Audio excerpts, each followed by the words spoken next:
Hi hello പച്ചക്കറിയും അത് നട്ടതിൻ്റെ വിളവെടുപ്പൊക്കെ ഇഷ്ടപ്പെടാത്തവരായിട്ട് ആരാണുള്ളതല്ലേ? അപ്പോൾ അങ്ങനത്തെ ഒരു കുഞ്ഞു കുട്ടി വിളവെടുപ്പാണ് കാണാനായിട്ട് പോകുന്നത്. ഇത് നമുക്ക് പഞ്ചായത്തിൽ നിന്ന് പച്ചക്കറി തൈ കിട്ടിയിട്ടുണ്ടായിരുന്നു. അത് നട്ട് വലുതായി അതിൽ നിന്നുള്ള വിളവെടുപ്പാണ്. ഇതിന് മുന്നേ നമ്മൾ 1-2 തവണ ഇതിൽ നിന്ന് പൊട്ടിച്ചൊക്കെ എടുത്തിട്ടുണ്ടായിരുന്നു കേട്ടോ. അപ്പോൾ ഇത് ചുമ്മാ ഒരു വീഡിയോ ആയിട്ട് എടുത്തതായിരുന്നു. പച്ചമുളകാണ് ഇത്. ഒരു 3-4 ചുവട് ഇവിടെ നട്ടിട്ടുണ്ടായിരുന്നു. ഇത് നേരത്തെ മീൻകുളമായിരുന്നു. അപ്പോൾ മീൻകുളം മണ്ണിട്ട് നികത്തി. അപ്പോൾ അവിടെയാണ് കേട്ടോ ഇപ്പോൾ നട്ടേക്കുന്നത്. അഭിചേട്ടൻ്റെ കലാപരിപാടിയൊക്കെയാണ് കേട്ടോ ഇതൊക്കെ.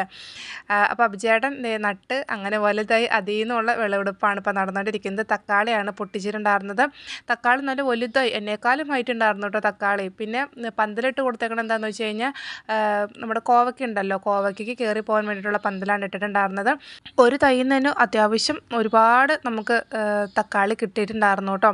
അപ്പോൾ റിച്ചൂട്ടിന് ഭയങ്കര ഇഷ്ടമാണ് കേട്ടോ ഇങ്ങനത്തെ പരിപാടിയൊക്കെ. അഭിചേട്ടന് പച്ചക്കറിയൊക്കെ നട്ടാലും അതിൻ്റെ കൂടെയൊക്കെ നടന്ന് അവൻ എന്തെങ്കിലുമൊക്കെ ഹെൽപ്പൊക്കെ ചെയ്യാനായിട്ട് കൂടും. അഭിചേട്ടന് ഇങ്ങനെ കൃഷിയൊക്കെ ഭയങ്കര ഇഷ്ടമാണ് കേട്ടോ. ഇപ്പോൾ ചീരയൊക്കെയാണ് പുള്ളി നട്ടുകൊണ്ടിരിക്കുന്നത്. ചീരയൊക്കെ അത്യാവശ്യം ഒരുവിധം വലുതായിട്ടുണ്ടായിരുന്നു. അതിൻ്റെ വീഡിയോ ഒക്കെ പിന്നെ നമ്മൾ ഇടുന്നതായിരിക്കും കേട്ടോ. അപ്പോൾ ഇത്രയും തക്കാളിയാണ് നമുക്ക് കിട്ടിയിട്ടുണ്ടായിരുന്നത്. റിച്ചുവിനും ഭയങ്കര ഹാപ്പി ആയിരുന്നു കേട്ടോ. പിന്നെ ഇവിടെ അമ്മ തലേ ദിവസം വഴുതനങ്ങ കുറച്ച് പൊട്ടിച്ച് വെച്ചിട്ടുണ്ടായിരുന്നു കേട്ടോ. അതും നമ്മൾ നട്ടിട്ടുണ്ടായിരുന്ന വഴുതനങ്ങയെന്നായിരുന്നു. പുതിയ വിശേഷങ്ങളായിട്ട് വീണ്ടും കാണാം. അപ്പോൾ ഓക്കെ, ബൈ.